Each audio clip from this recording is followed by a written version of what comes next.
शिशु संगोपन संस्था संचलित सविता रमेश फिरोदिया प्रशाला Ahmednagar welcomes you all.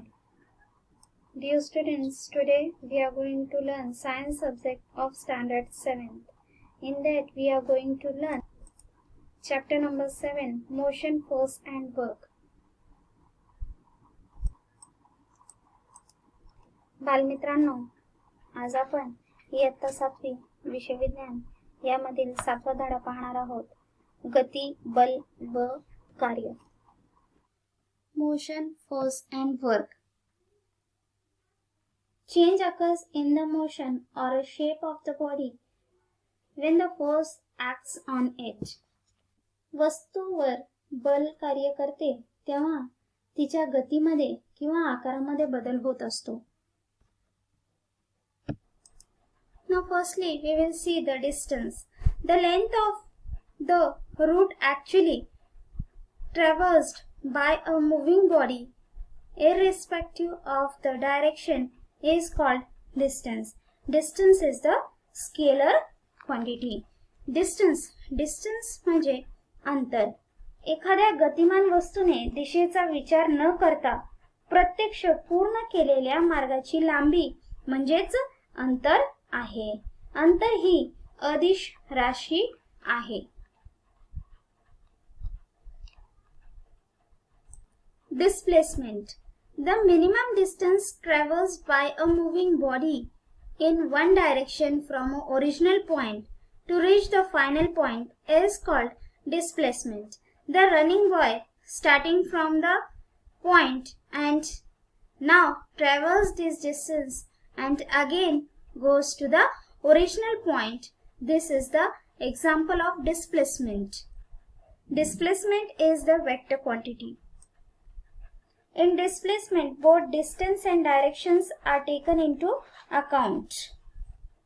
The unit of measurement of distance and displacement is the meter in the SI as well as in the MKS system of measurement.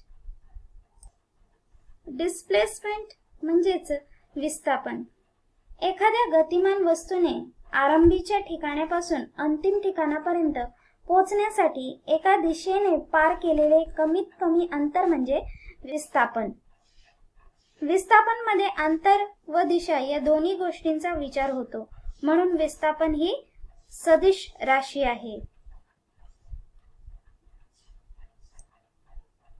अंतर व विस्थापन या दोन्ही राशींचे SI व MKS मापन पद्धतीत एकक मीटर हेच आहे.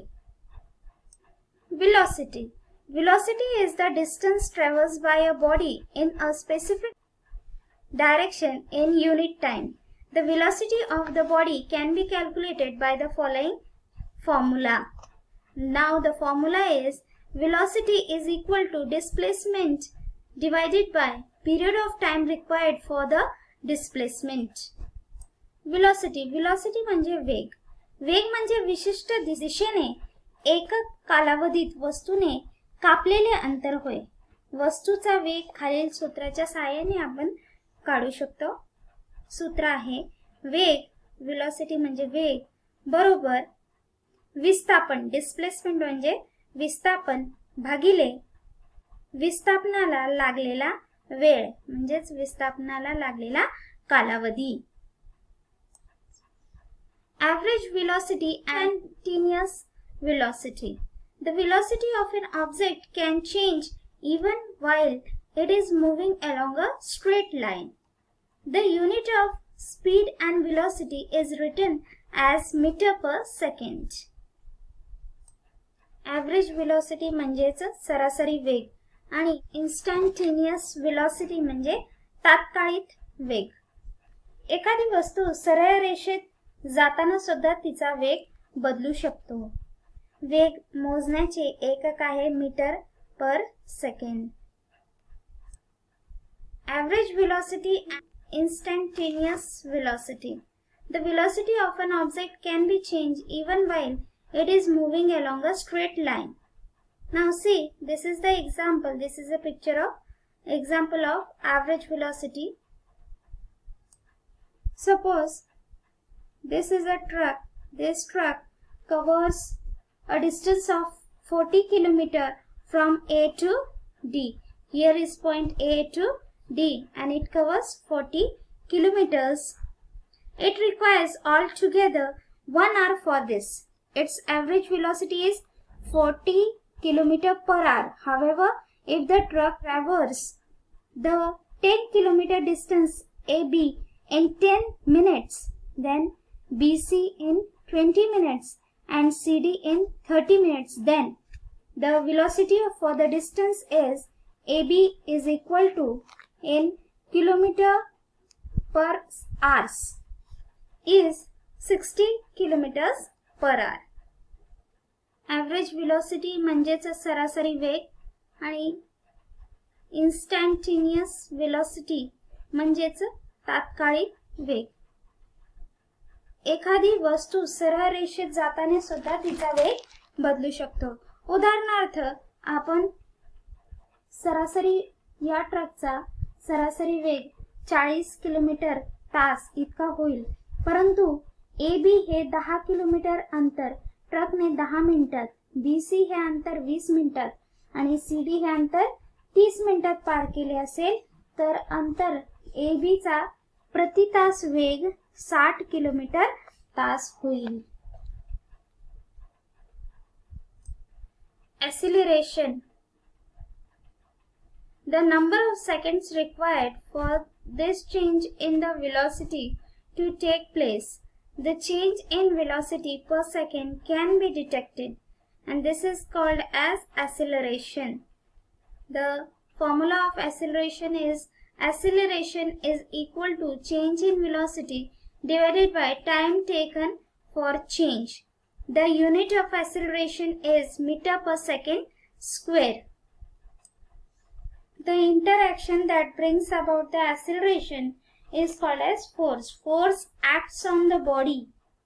So, acceleration can be calculated with the help of velocity and time taken for the change. Acceleration म्हणजे त्वरण. वेगातील बदल किती सेकंदामध्ये होतो त्यावरून प्रति सेकंदात होणारा वेगातील बदल काढता येतो. यालाच आपण त्वरण असे म्हणतो.